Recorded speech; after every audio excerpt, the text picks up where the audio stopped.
Yay! Hello, everybody. Good morning, Anna. How are you doing today? I'm great, Maria. How are you doing? I'm very good, thank you. It's a pleasure to having you here today, and I'm super excited to talk and have this conversation about 3 ways to move your money to the sky and beyond. So, first of all, let me introduce who is Ana Serbinenko. Para las que no sepan, esta va a ser una entrevista bilingüe. This will be a bilingual interview, so I'm going to say some things in Spanish and the questions will be in English. Y tengo también unas invitadas que van a hacer las preguntas y déjenme les digo quién es Ana Serbinenko, ¿ok? Mire, ella se trata de una empresaria en movimiento única. ¿Por qué? Porque se mueve y brilla por todo lo alto del cielo. Ya les voy a contar. Ella se considera la Sky Dancer. Ella nació en Ucrania y ahora vive en Canadá. Tiene un doctorado en matemáticas financieras, no matemáticas normalitas, matemáticas financieras. También, bueno, este doctorado lo realizó en Alemania a los 25 años de edad. Ella tiene otro doctorado en astronáutica y aprendió 12 idiomas.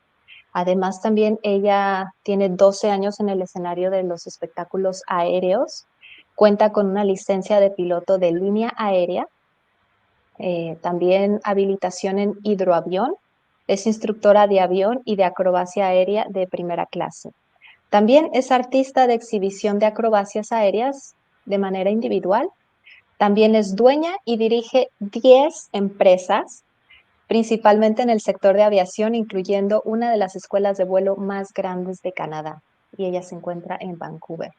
Además, forma parte de Mission Aviation Fellowship, Women in Aviation, Greenpeace y de Animal Kindness. Es mamá de un cadete aéreo de 18 años y también es mujer de fe. Así que quiero que le demos la bienvenida. Uh, Welcome, Anna. And please tell us, what is your favorite thing to do in the life right now? We are in 2024. Tell us. Hello, everybody. Thank you for having me here. It's really pleasure to join the conversation. And well, that's a difficult question. I'm doing so many things right now. We have many things on the go. We are in the process of creating a lot of content, doing new courses for our students for the online training, because in 2024 everybody needs the flexibility and the ability to study wherever they are in every minute they have, because time management is always a challenge. So we are trying to cater to our students to make their training as efficient as possible. And that is definitely an effort on our side, but it's an exciting effort. And that's a great project that I'm all excited about right now. That sounds awesome. Thank you for sharing that. And so we have a participant here. I wonder, well, let me ask you the next question. Can you tell us or can you tell me about what inspired you to be a pilot now? And I know that everybody knows you as a sky dancer, and why. So let me say in Spanish. So por favor, puedes decirnos qué te inspiró a ser piloto y por qué eres bien conocida como la bailarina del cielo. Okay. So I started flying 10 days after I immigrated to Canada. That was in 2008. But before that, I was already interested in becoming a pilot and interested in flying. So I loved traveling, and I wanted to be able to just take my plane and go from A to B wherever I choose to go, and pilot the plane myself instead of hiring a pilot. So that was a fantasy and inspiration of mine to be able to travel. So 10 days after I came to Canada, I figured out that flight trainees actually was more affordable than I thought. I had prior inquired about flight training in Switzerland, where I did my university studies in math and finance, and I did want to fly, but what we pay here in North America for flying a single engine plane, or what we pay here for multi-engine flight, we would be paying in Switzerland for a single engine flight. So it's a very Wow. expensive country. And Mhm. on the other hand, the flight training here per hour was costing about the same as my driving lessons in Switzerland. So yeah, sign me up.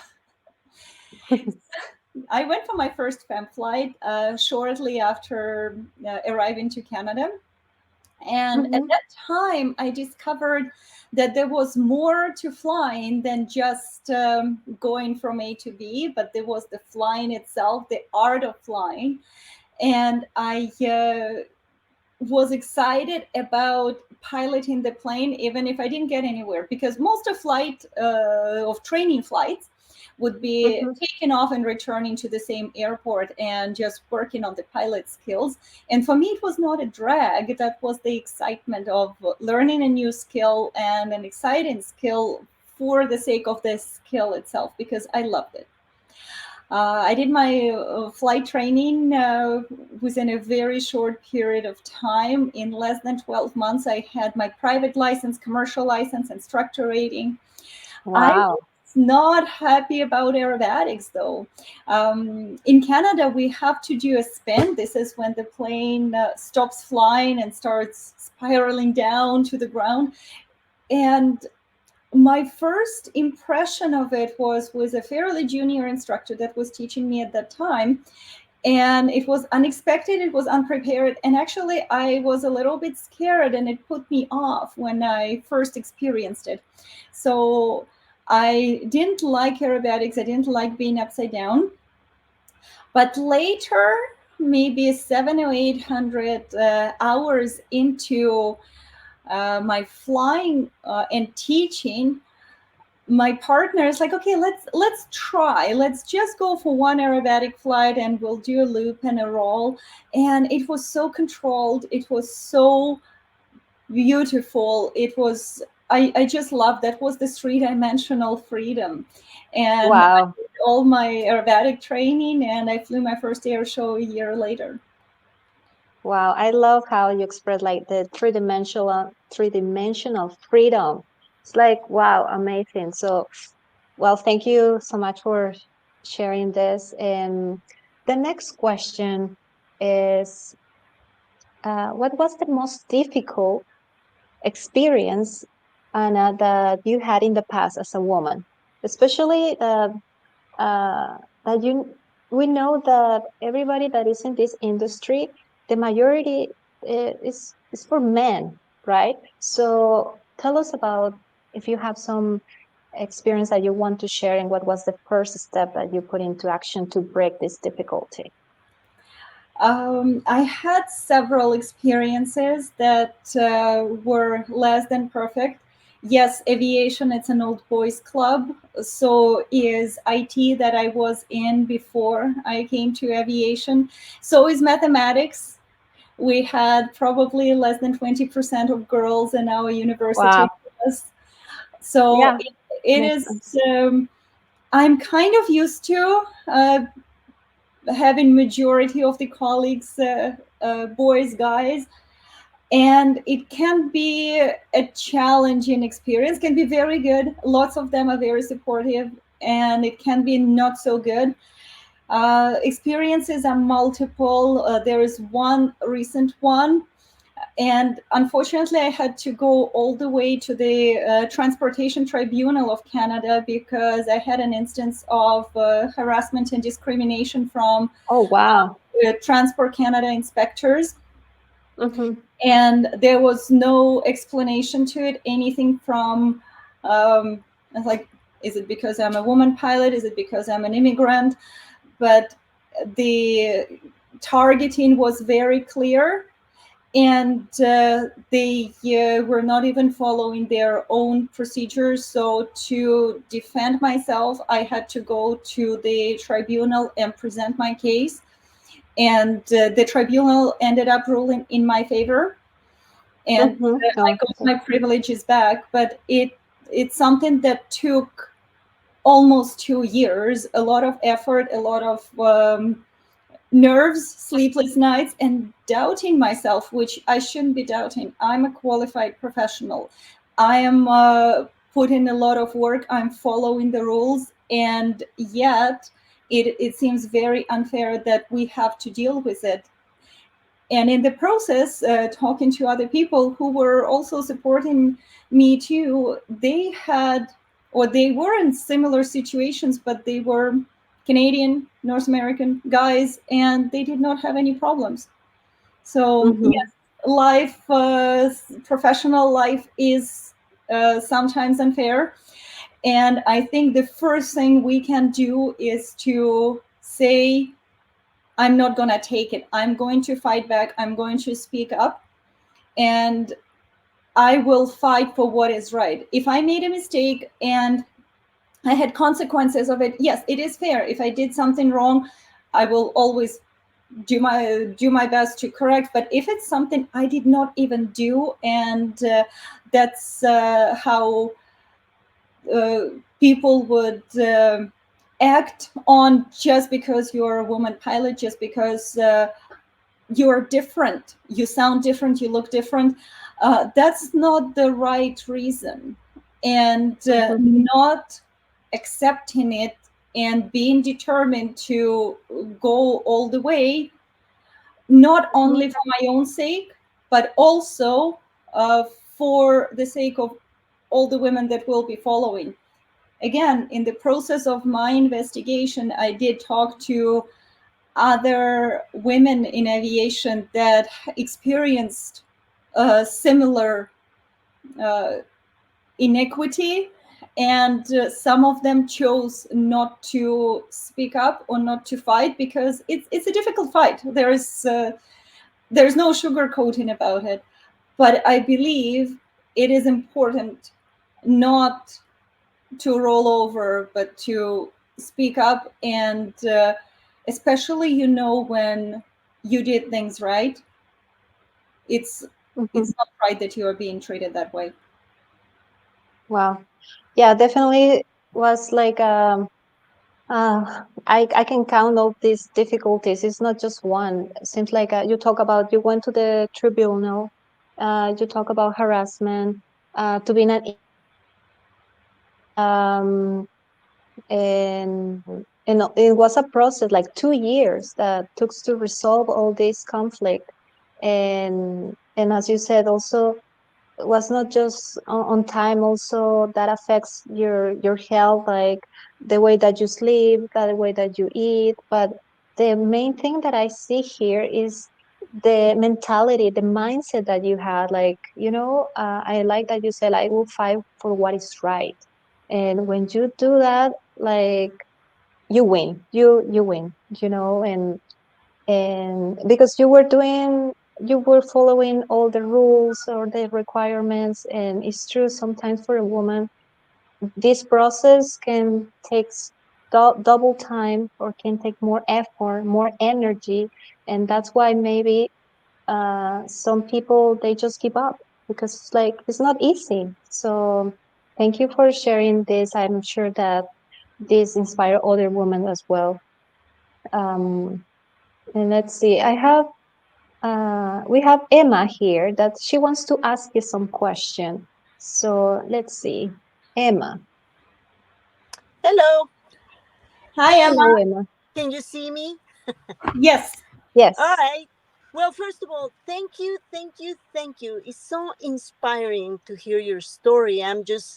Right now, I'm in my car. I'm imagining, driving a car is hard, but I'm imagining if I were in an airplane right now, and if I were m- going upside down. And oh my God, I don't think I could do it. So I'm really, really inspired. I really appreciate that you're here. And I do have a question, and it's regarding being bilingual, being in a different country. How difficult it is to, or was for you. Although I know you speak 12 languages, But, and what can you tell to other women that are listening and are bilingual, they're living abroad? What do you think is being bilingual? Is it an obstacle? How do you handle that? I think being bilingual can be an obstacle, but you can also use it to your advantage. Right. I did my studies in Switzerland, and sometimes you don't even realize the difference. And I have observed it a few times because Switzerland itself is a country with 4 national languages, which is Oh, French, German, Italian, and Romansh.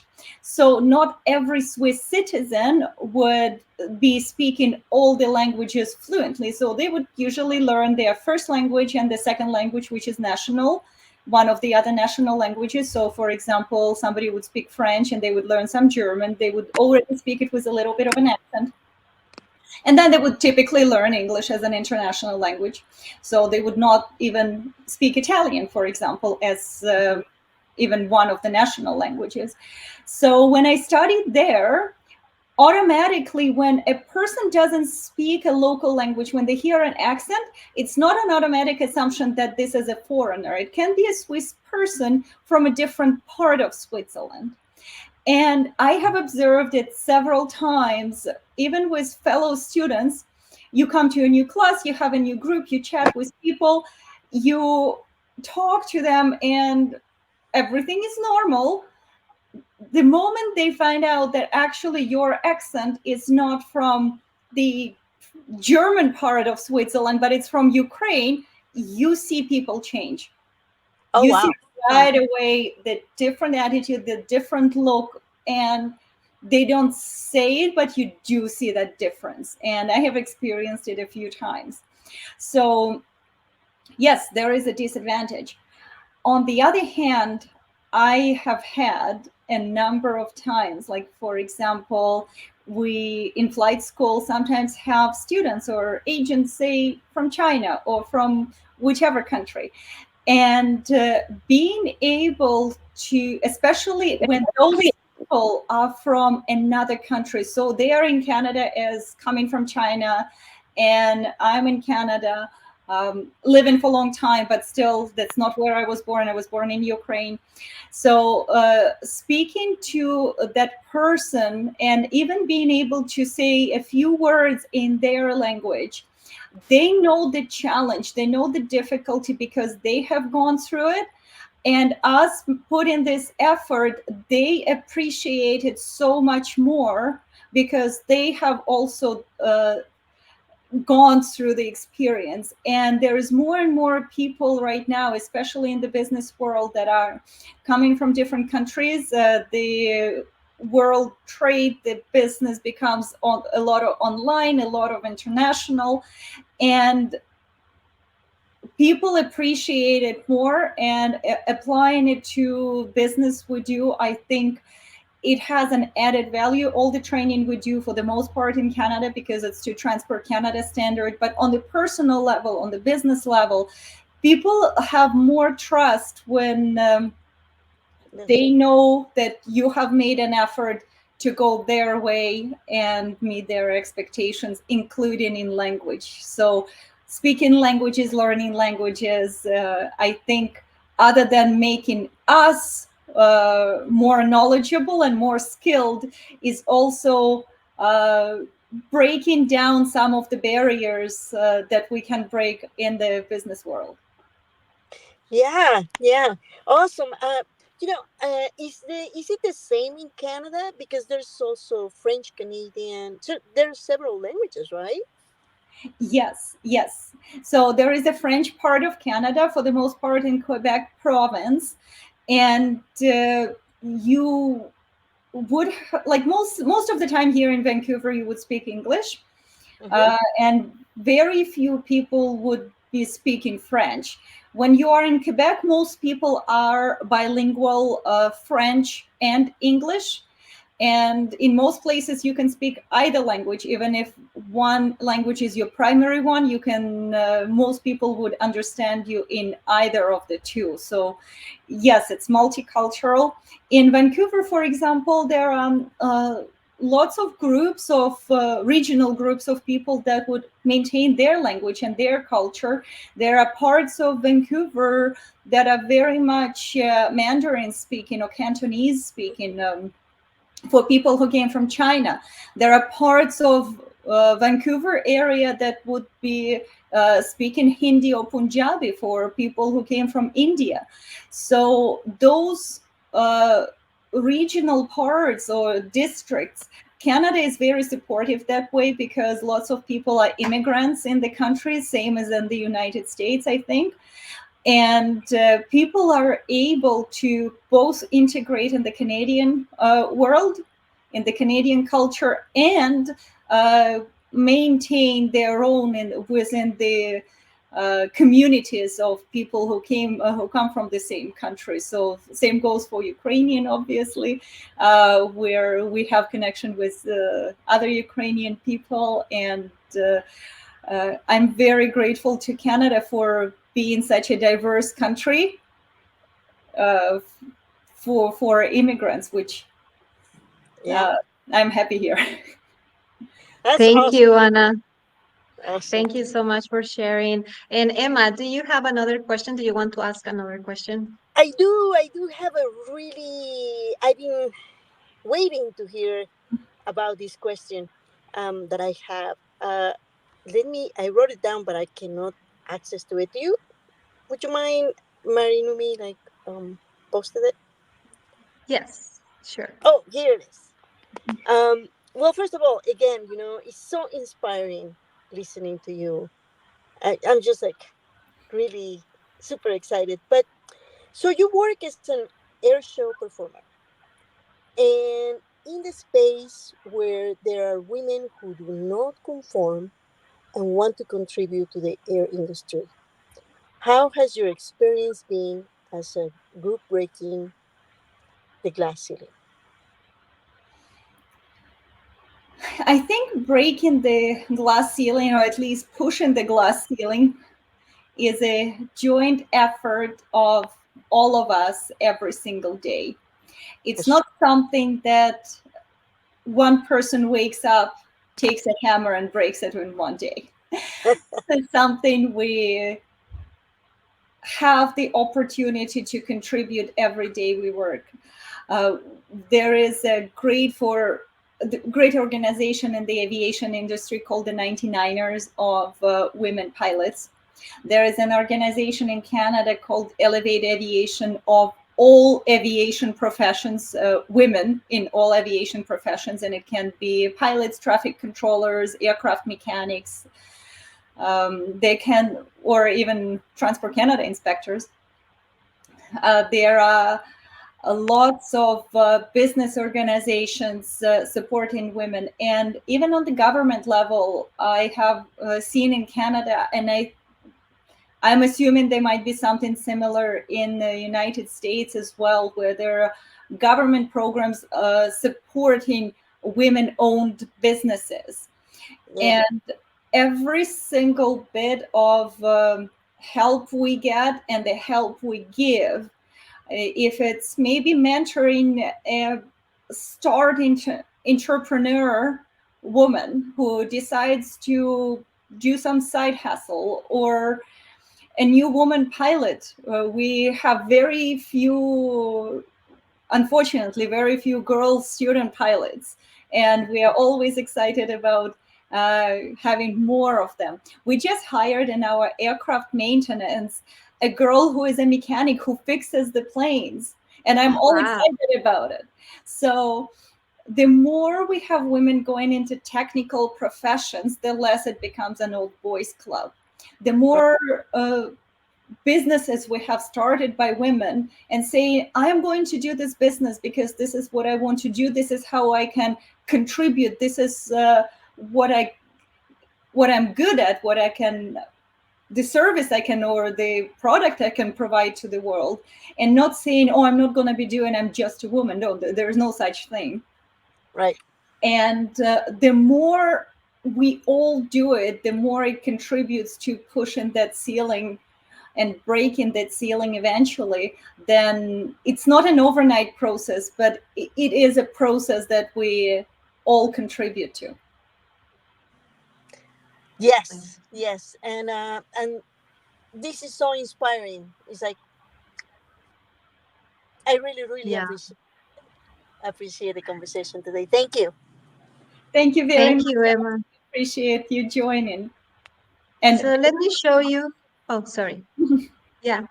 Let me show you this picture, Anna. So this is Anna Serbinenko in the plane. So you can have an idea uh, what she's doing. And this is one of your favorite planes, Anna?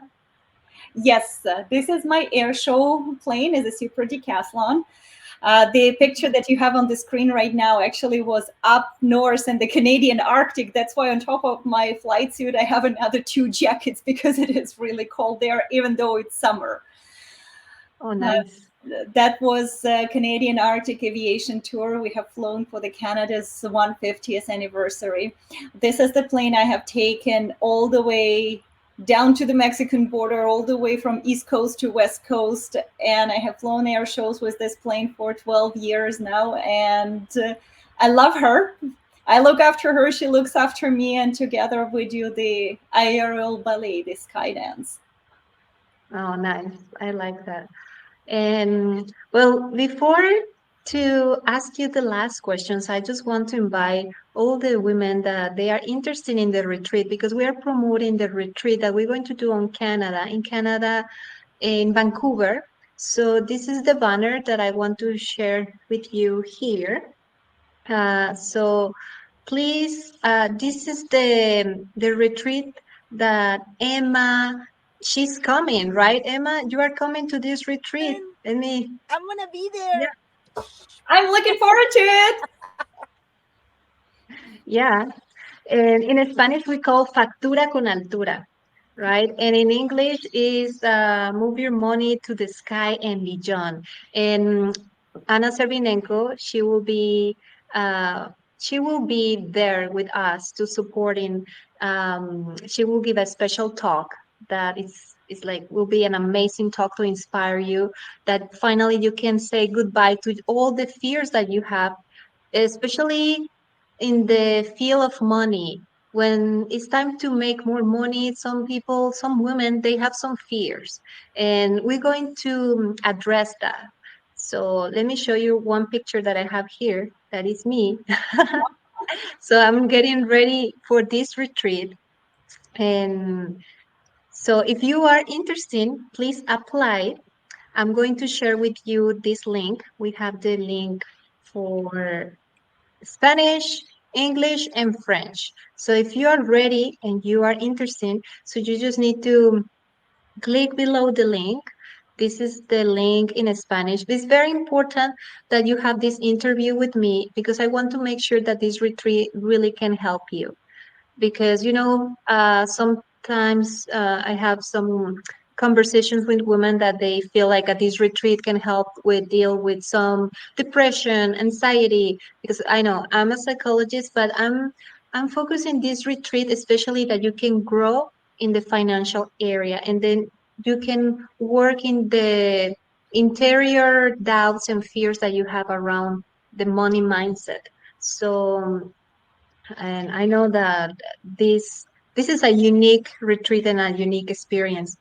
And oh, we have here Carmen. Hello, Carmen. Carmen Camacho. That she is very interesting to go to this retreat, right, Carmen? And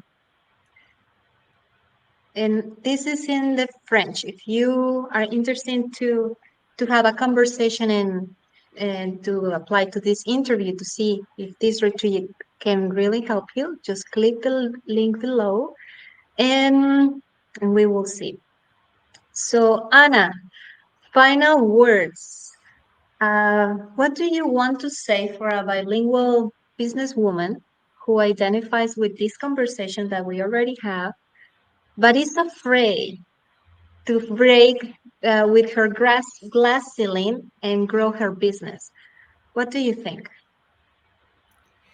I think there are two things that I would recommend to every woman who has doubts or concerns on the financial side.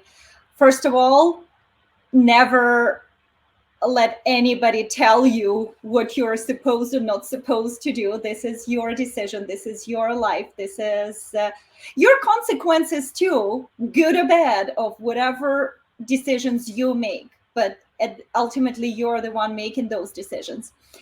And the second thing is to invest in yourself, invest in your education, invest in both money, but also your time. Instead of scrolling social media or watching TV series, spend time on reading books, watching learn the educational videos, and be as knowledgeable as you can so that you can make the best informed decisions, having all information available or as much information available as possible, so that you are confident making those money decisions, that you can do your calculations, do your risk management, and know what you are up against, what to expect. And it's always a risk. We never know the future, but we can minimize certain things by making wise decisions. So uh, be wise and be courageous. Nice. I love it. Thank you so much for these words. They are very inspiring. And also if you are thinking, and this question is for the audience. So if you are thinking like, hey, what's holding you back and preventing you from earning more money? And why are you making the amount that you currently earn? And more questions about this. Like sometimes we don't think about this. And you probably achieve a certain economic stability by dedicating yourself to assisting others, but also as a businesswoman you want to, I'm 100% sure that you want to grow and expand all the potential that you have. So I really hope that this conversation with Anna help you and inspire you to grow, because I know and I hear you, Anna, before that you mentioned the sky is not the limit, right? Something like that. Can you say that phrase, please?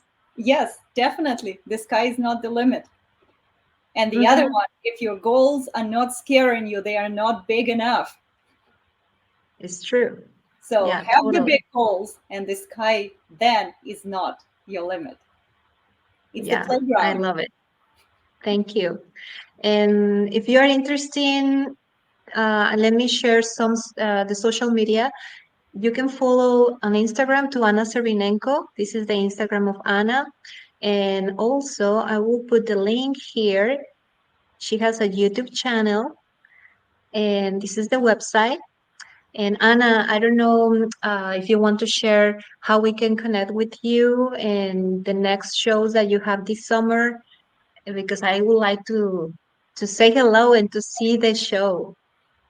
Absolutely. So I think the closest on the West Coast would be probably either my show in Olympia, Washington on Mm-hmm. Father's Day weekend, or in Truckee, California. And I'm excited to come to Truckee the week after the Father's Day weekend. So I believe Nice. June 21st. Mm-hmm. I'll need to double check the exact date, but it's exactly 1 week after the Father's Day weekend. It will be a free air show and very family friendly, lots of activities for the kids, lots of STEM focus on technical professions, on education. Free event for the entire family, usually all day on Saturday, with a brief pre-show on Friday night. And whatever specific events can be happening this year can be checked on Truckee Tahoe Air Show website. I And I'm love it. excited to come to California really 2 months from now already. 2 months. I think that I will. In which city of California, It's Truckee in California. Okay. Okay. It's Yeah, I in the think that mountains. in the mountains. Okay. Very Nice. beautiful area, close to Tahoe Lake.